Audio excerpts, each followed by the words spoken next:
মানে এইবাৰ নিৰ্বাচনত আমি অকলে কণ্টেষ্ট কৰিছোঁ। বহুত দলে ইটো সাইড নহলে সিটো সাইড মানে হয়, তো আমি কোনো সাইড লোৱা নাই। আমি এইবাৰ অকল নিউট্ৰেলি মাজত থাকি ৰাইজৰ পক্ষত ৰাইজৰ লগত থাকি আমি নিৰ্বাচনত কণ্টেষ্ট কৰিছোঁ। গতিকে আমি সম্পূৰ্ণ আশা কৰিছোঁ যে ৰাইজৰ যি মৰম, ৰাইজৰ যি বিশ্বাস, ৰাইজৰ যি UPPৰ প্ৰতি যি এটা আশা, সেইটো পূৰণ কৰিবলৈ যোৱা যি 9 এপ্ৰিলত হৈ যোৱা নিৰ্বাচন, ইয়াত অন্তত BTC অঞ্চলৰ যিখিনি বিধানসভা সমষ্টি, ইয়াত UPPলকে খুব ভালকে ভোট দিছে। মই সেই খবৰটো পাই আছো। হয়, ক'ৰবাত ওপৰ নিচ হয়, তলত ওপৰত হয়, কম বেছি হয়, এইটোতো থাকে। আৰু এই কাৰণে মই আশা ৰাখিছোঁ যে অসমত অহা 4 তাৰিখত যে যিমানখিনি ৰিজনেল পাৰ্টি, যিমানখিনি আঞ্চলিকতাবাদী দল নিৰ্বাচনত অংশগ্ৰহণ কৰিছে, ইয়াত UPPলে 1 নম্বৰত থাকিব আৰু সকলোতকৈ বেছি বিধায়ক পাব, মই সেইটো আশা কৰিছোঁ। আৰু UPPলে এনেই মানে হাৱাত আমি পলিটিক্স কৰিবলৈ অহা নাই। আমাৰ নিজৰ মিছন আছে, ভিজন আছে। কাউন্সিলত যেনেকৈ কাম কৰিছিলোঁ, বিধানসভাত আমি গৈ পেলাই আমাৰ অসমৰ বিভিন্ন পিছপৰা জনজাতি আৰু জনগোষ্ঠী সকলৰ কাৰণে আমি কাম কৰিম। সেই সকলৰ ভাষা, সংস্কৃতি, পৰিচয়, অস্তিত্ব, বিভিন্ন সমস্যাবিলাক যিটো ৰাস্তা দলঙেদি পূৰণ নহয়, এই কামবিলাক কৰিবলৈ আমাৰ দলে সিদ্ধান্ত লৈছে যে বিধানসভাত এইবাৰ শক্তিশালী এটা ৰোল UPPলৰ পৰা প্লে কৰিব লাগে, যিটো নেকি অকল পাৱাৰ পলিটিক্স নহয়। এতিয়া বিধায়ক হ'বলৈ বহুত বিচাৰিছে যে এজন জাষ্ট বিধায়ক হ'ব লাগে বুলি ভাবিছে তেখেতে, মই বিধায়ক হ'ব লাগে। কিন্তু বিধায়ক হোৱাৰ পিছত কি কৰিব, ইয়াৰ এজেণ্ডা বহুতৰে নাই। ইফালে বহুতে ভাবিছে মই মন্ত্ৰী হ'ম, অমুক হ'ম, XYZ হ'ম, হোৱাত কোনো অসুবিধা নাই। কিন্তু হৈ পেলাই যদি ৰাইজৰ কাম নকৰে, অঞ্চলৰ কাম নকৰে, জাতিৰ কাম নকৰে, ৰাজ্যখনৰ কাম নকৰে, তেতিয়াহে ইয়াৰ পৰা আশা যিটো ৰাইজৰ থাকে, এই আশাটো পূৰণ নহয়।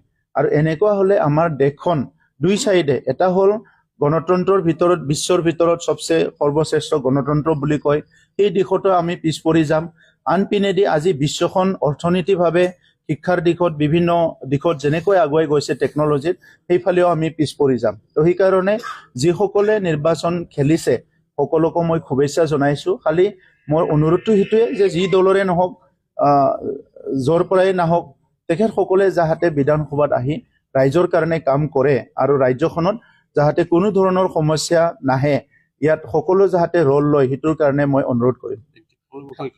মই আগৰ পৰা ময়ো চাই আছো, এনেকা এটা টিভিত বহি এণ্টাৰটেইনমেণ্ট এটা ল'ব পাৰে যদি এনে ল'ব বিচাৰে যে টিভিত এইটো বজাইছে, আজতকে অমুক বজাইছে, NDTVয়ে অমুক বজাইছে, ৰিপাব্লিকে অমুক বজাইছে, এনেকা চাই পেলাই এটা এণ্টাৰটেইনমেণ্ট ল'ব পাৰে।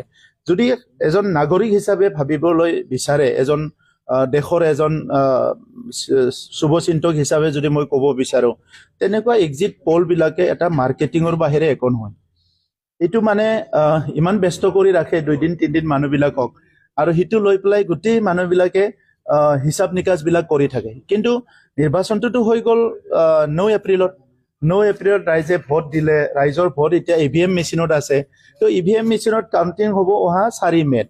আগৰ দিনবিলাকত তেনেকৈ আছিলে, বেলট পেপাৰত ইলেকশ্যন হৈছিলে বা EVMতে হওক যে ইলেকশ্যন হৈ গ'ল, নিজৰ মনোপ্ৰীত প্ৰাৰ্থীবিলাকক, দলবিলাকক ভোট দিলে, আৰু সেই দিনটো এটা উৎসৱ দিন, এটা ৰখি থাকে যে ৰিজাল্ট ওলাব, কোনোবা ফূৰ্তি, কোনোবা দুখ, কিন্তু সেইটো আগতে তেখেতসকলে শেষ কৰি দিয়ে। এইফালেদি এতিয়া কিমান মানে ক'ত কি যোৱা হৈছে, কিবা হৈছে, সেইটোতো আমি ক'ব নোৱাৰোঁ। চ' সেইকাৰণে এই এক্সিট পলৰ মিনিংটো কি, ইয়াৰ অবজেক্টিভটো কি, মই সেইটো বুজি পোৱা নাই।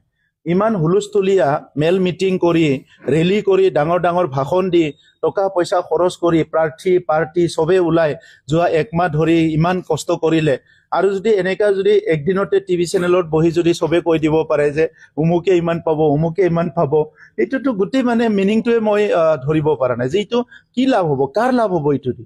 তাৰপিছত যেতিয়া ৰিজাল্টটো ওলাব, অমুক টিভিত দেখাইছিল 80টা, সি পালে 30টা, তাৰপিছত ক'ব যে এইটোতো ভুল হৈ গ'ল, টেম্পাৰিং হৈছে, কিবা হৈছে, নিজৰ মাজত এটা সন্দেহ হৈছে। চ' এইবিলাক কথা।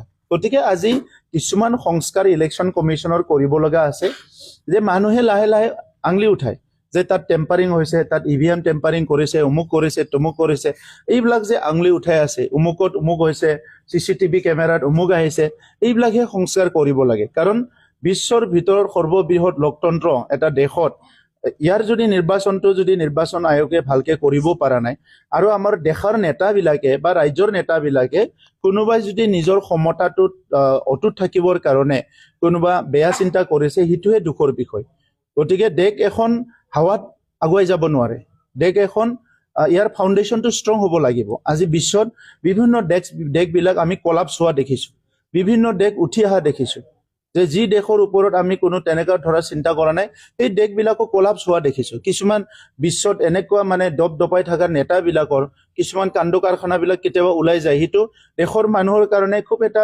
ফ্ৰাষ্ট্ৰেটিং এটা মেছেজ হয় গতিকে আজি আমাৰ দেশখন আমি বহুত ভাল পাওঁ ইয়াৰ চিষ্টেমটো আমি ভাল পাওঁ ইয়াৰ অনুষ্ঠান প্ৰতিষ্ঠানবিলাক আমি ভাল পাওঁ গতিকে আজি সেই দিশতে আমি চাব লাগে MLA মন্ত্ৰী হৈ পেলাই কিমান কাম কৰিব 70 বছৰত কোনে কিমান কৰিছে ইয়াৰ ইতিহাসটোতো চবৰে চকুৰ আগত ভাহি আছে গতিকে আজিৰ সময়ত দেশখনৰ যিটো ভেলু মানে যিটো মূল্যবোধ বুলি কয় সেইটো মানে নষ্ট হ'ব নালাগে